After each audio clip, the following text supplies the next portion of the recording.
Bonjour à tous, comment vous allez? Ouais, ça va, et aujourd'hui je vais vous parler de plantes comestibles, mais aussi médicinales du mois d'avril. Parce que depuis, il y en a eu beaucoup qui sont venus. On a déjà des petites lionnettes odorantes, juste ici, et on les reconnaît facilement avec leurs fleurs sont violettes. Et aussi au niveau des tiges, bon là on les voit, au niveau des feuilles, mais là on les voit plus facilement. Parce que là, sont pas non plus, là on a des fraisiers. Et les comestibles, c'est un petit goût sucré légèrement aromatique, d'où son nom odorante, parce que quand il fait très chaud et qu'il ne pleut pas beaucoup, il libère des huiles essentielles qui libèrent son odeur. Parce que oui, elle contient des huiles essentielles rares et précieuses. Et souvent, on l'utilise en parfum. Et en huile essentielle, ça coûte cher. Mais par contre, c'est sucré comme goût et légèrement aromatique. On se sert également en médecine pour les maux d'hiver, pour calmer les peurs et les angoisses, mais aussi comme antibactérien en bas de bouche. Il n'a pas de toxicité, sauf que si on en prend en forte dose, il faut déjà y aller pour elle, elle peut se montrer mimétique. Elle peut nous faire vomir, mais il faut déjà aller loin pour justement être empoisonné. Et ils ne sont pas mortels. On va faire généralement des tisanes, des teintures mères et des sirops.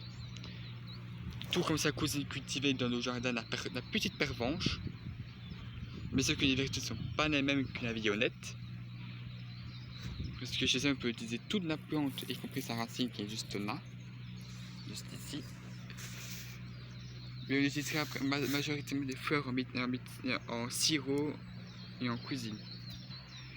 Et ce qui commence à venir juste à côté, c'est du pissenlit.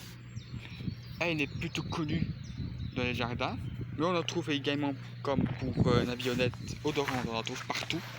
Partout en Belgique et en France et même dans les bois. Comme là où je suis dans la forêt, donc on en trouve. Le pissenlit est comestible, vous pouvez faire de la camaillotte avec. On mange principalement les fleurs parce que les fleurs ont un goût sucré. Et en plus, ils contiennent tous les minéraux essentiels comme la vitamine C. Ce qui va, en fait, elle est aussi médicinale sans aucune toxicité et aucun précaution de poids à en prendre. On utilisera majoritairement les racines et les fleurs, parce que les feuilles ont un goût très amer. Et les feuilles contiennent du latex, c'est un des rares plantes qu'on trouve chez nous. Que le latex du pissenlit n'attaque pas non plus la santé. Et au niveau de ses vertus thérapeutiques, c'est principalement diurétique, dû à sa couleur jaune. Mais aussi et aussi drainant pour le foie, parce que ça va éliminer toutes les toxines que le foie peut accumuler à fur et à mesure. Comme anti-diabète, parce qu'il régule le taux de sucre qu'il y a dans le sang. Mais aussi comme apéritif et digestif, parce qu'il stimule aussi la digestion. Et en fait, tu vas utiliser les fleurs pour la crémate et en salade. Mais on utilise aussi les fleurs comme anticancéreux, parce qu'il permet d'aider les personnes qui prennent des traitements lourds contre les cancers qui peuvent avoir des effets secondaires assez importants. Et lui, il va donc justement aider en cas du traitement contre les tumeurs. Et on utilisera aussi sa racine en médecine, chez elle en particulier. Parce que elle, c'est toute la plante, mais on utilise beaucoup la racine. Et elle n'est pas oubliée parce que ça fait 50 ans qu'on l'utilise en médecine. Et sa toute dernière recherche qu'on a effectuée, c'était en 2019 en tant que génue. Et en génue, tout comme pour la bruyère centaurée, qui est beaucoup plus une plante d'été, et ben, elle aura les mêmes effets sur le système urinaire. Et ici, elle est associée avec de la menthe. Peu importe la menthe qu'il y a, et ben, ce serait beaucoup sur la digestion. Contrairement à la violette où elle n'est pas utilisée du tout en génie, mais ça cousine bien pour autre chose, pour les troubles du sang. Et juste à proximité, parce qu'il y a des années où on a beaucoup de plantes qui arrivent. Là on a donc de namier jaune. Ici, bon, ils sont pas encore en fleurs, mais c'est bien de namier jaune. Et pour être sûr de bien la reconnaître, c'est au niveau des fleurs, comme ce nom l'indique. Dans ce cas-là, les fleurs sont de couleur jaune, dû à la présence de tanin beaucoup plus importante que celle de la blanche. Toutes les namiers, peu importe si ce soit pourpre ou blanche ou jaune, elles sont toutes comestibles et médicinales, sauf que les blancs ont un goût plus aromatique et plus sucré que la pourpre. La pourpre est plus sucrée. Elle est moins sucrée mais pas aromatique du tout. Mais elle est bien faite pour faire en salade ou faire des omelettes avec. Et elle, on en trouvera beaucoup dans les bois, parce que les pourpres et les blanches, on trouve partout en Belgique, donc au bord des chemins et des routes, des prés, dans les bois et les sous-bois. Et bien en fait, c'est le namier jaune, on trouvera majoritairement dans les bois, dans certains endroits, c'est pas toujours le cas. Et certains sont plus spécialisés pour certains troubles au niveau de la médecine. Parce que pour le cas de namier jaune, qui est très jaune au niveau des fleurs, il sera beaucoup utilisé pour ses effets anti-hémorragiques et astringents. Parce qu'elle en fait, c'est beaucoup plus de tanin que les autres.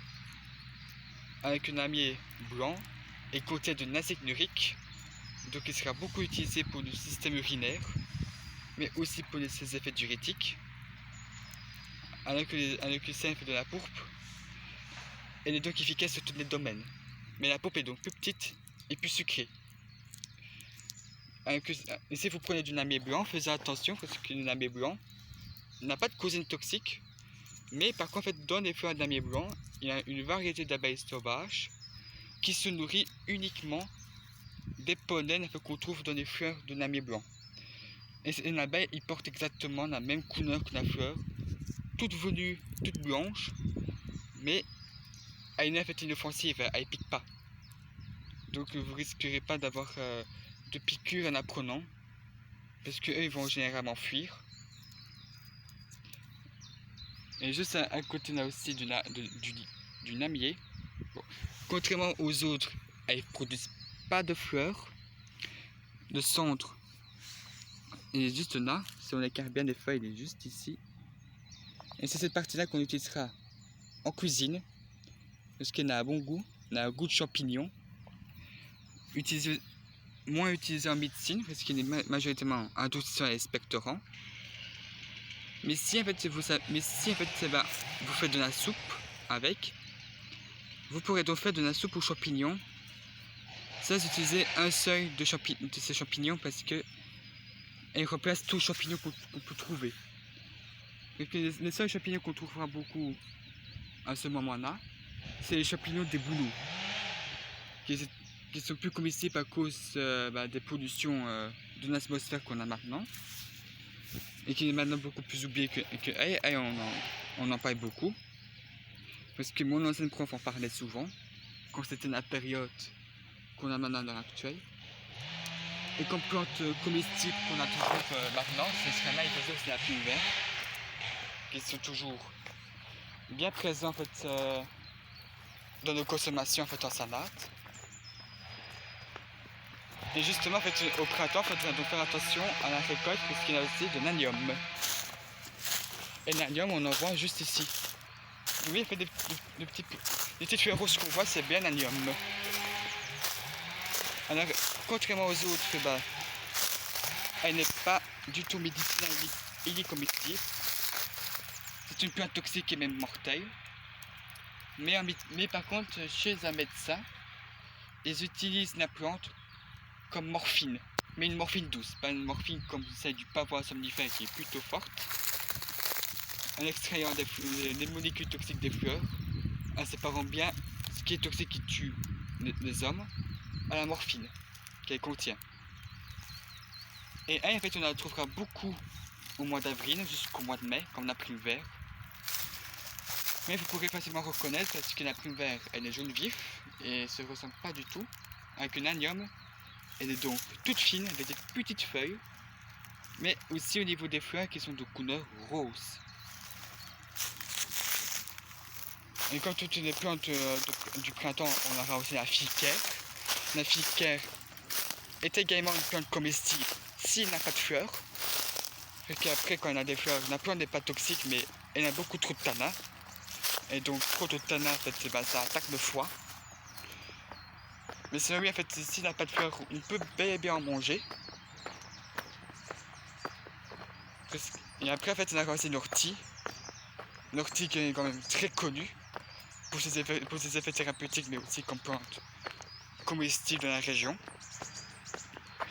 Et après, en fait, au niveau des plantes qui peut aussi être utilisé en salade, c'est du lierre terrestre. Oui, celle-ci, on va la reconnaître facilement parce que c'est beaucoup au printemps qu'on la trouve.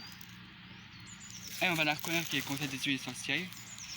Elle est citronnée, un peu terreuse, et son goût est également citronné, avec un peu de goût des ingrédients de la terre pour certains, mais aussi au niveau des feuilles et des fleurs qui sont de couleur violet. En médecine, elle est beaucoup utilisée pour ses effets cicatrisants, émollientes, expectorants et adoucissants, adapté pour les enfants qui ont 3 ans. Ici, il y a des allergies 7 ans. C'est aussi très bon pour les problèmes respiratoires et pour les bronches. On utilise aussi des fleurs. Et que c'est toute la plante qu'on utilise en médecine, mais aussi en salade. Mais par contre, c'est bien pour les maux de l'hiver. Mais c'est aussi très bien en cas de blessure, parce que ça a des effets cicatrisants. Et elle n'a pas beaucoup de précautions d'emploi, sauf si vous êtes allergique. Là, l'enfant doit avoir 7 ans. Et si des femmes qui sont enceintes à un état ne peuvent pas. Comme pour beaucoup de plantes, malgré qu'on a découvert comme la plume verte qui n'attaque pas les fœtus, mais par sécurité, il faut quand même le déconseiller en femme enceinte. Comme pour beaucoup de plantes. Il y en a certains qui attaquent et d'autres pas, comme c'est le cas de chez elle qui n'attaquent pas du tout. Et là, en fait, ici c'est le marais, mais bon, là le marais elle est vide parce que c'est pas la saison. Mais quand c'est l'été, là on a donc de la menthe aquatique. Et puis on a donc une fleur qui sera très familière parce qu'on en trouve beaucoup dans les jardins. Et puis on a donc une autre plante que va forcément personne n'a entendu parler, parce que c'est une plante en voie d'extinction, parce qu'il a besoin aussi des marais. Et justement, en fait, elle va la reconnaître aussi, beaucoup plus facilement. Mais pour en trouver, voilà, c'est plus compliqué que les milieux comme c'est en fait où je suis, ils sont très rares et limite au bord de l'extinction à cause de l'homme et du travail qu'il a fait pendant plus de 100 ans. Mais par contre, on trouve déjà ici des feuilles d'oseille. Celles-ci, c'est une oseille. Bon, les fleurs en fait sont quand même gros. Quand c'est la saison, donc du mois de mai jusqu'au mois d'août, ça fait des grandes fleurs rouges avec des tiges vertes. Et les feuilles aussi sont vertes avec parfois un peu de rouge. Elle est aussi comestible, on l'utilise aussi en salade. Mais ça a aussi un petit goût rafraîchissant, ça a aussi un petit goût rafraîchissant quand il fait très chaud. Et dû en fait au oxalique qu'elle contient. Mais elle est aussi en fait thérapeutique qu'on utilise beaucoup en médecine pour la fièvre et aussi en fait c'est pour certaines maladies en fait, de la santé. C'est que pour les personnes qui souffrent de traumatisme et de rhumatisme, ils ne peuvent pas. Parce que toutes les personnes qui souffrent de rhumatisme, ils ne peuvent pas dû au cristal oxalique. Mais sinon, on peut bien manger, c'est un petit goût citronné un peu acide. Du coup, elle est vraiment bien si vous avez des moments très chauds, parce qu'il est vraiment rafraîchissant. Et la toute dernière qu'on trouve maintenant, c'est des véroniques. Les véroniques, on en croise beaucoup au mois de mai jusqu'au mois de juin. On les reconnaît parce que ça peut être de petites fleurs bleues. Et en plus, ils vivent en groupe. C'est des plantes rampant au niveau du sol. Et chez elle, ça n'a presque pas de goût. Elle est aromatique, mais vraiment léger. Ça n'a quasiment aucun goût. Mais à l'époque, quand on avait moins de pollution, ça avait un petit goût un peu piquant, mais pas trop. On utilise aussi en salade, majoritairement les fleurs. Mais on utilise aussi en médecine, principalement pour la digestion, mais aussi pour la nervosité. Même que Maria Treben s'en servait beaucoup pour certains problèmes au niveau des cancers, en cas de des traitements sévères ou ce qui va avec. Et de nos jours, maintenant, on l'utilise beaucoup pour la nervosité et pour les troubles de la digestion. Et on va utiliser uniquement la subitifurie en salade, mais également en médecine, c'est uniquement les fleurs. Et les fleurs, il faut en prendre très vite parce que c'est très éphémère, les fleurs. Parfois, on a moins, on n'a plus de fleurs du tout, dans une région à une autre. Mais comme là, on est dans un endroit où il y a beaucoup de soleil, et bien en fait, ça, ils adorent. Donc, c'est pas ceci. Et on trouve encore du cresson sauvage. C'est aussi une petite plante aromatique au goût vraiment piquant, donc il faut en mettre très peu. Et on l'utilisera beaucoup en salade et très peu en médecine parce qu'elle soigne les rhumes. Mais par contre, en fait, il faut déjà supporter le goût qui est vraiment piquant. Donc ça, c'est bien pratique. Mais après, il ne faut pas non plus en manger cru, mais pas trop, sinon ça nous arrache la bouche. Et c'est pas le but non plus en fait avec. Alors, comme on a vu, il y a donc des petites fleurs blanches. On en trouvera beaucoup au mois de mars jusqu'au mois de mai, donc c'est encore la saison où on en trouve. Et après ici, oui, en été, il y en a beaucoup, des plantes avec. C'était tout pour aujourd'hui. Et je vous dis en fait, à bientôt pour une prochaine vidéo. À bientôt.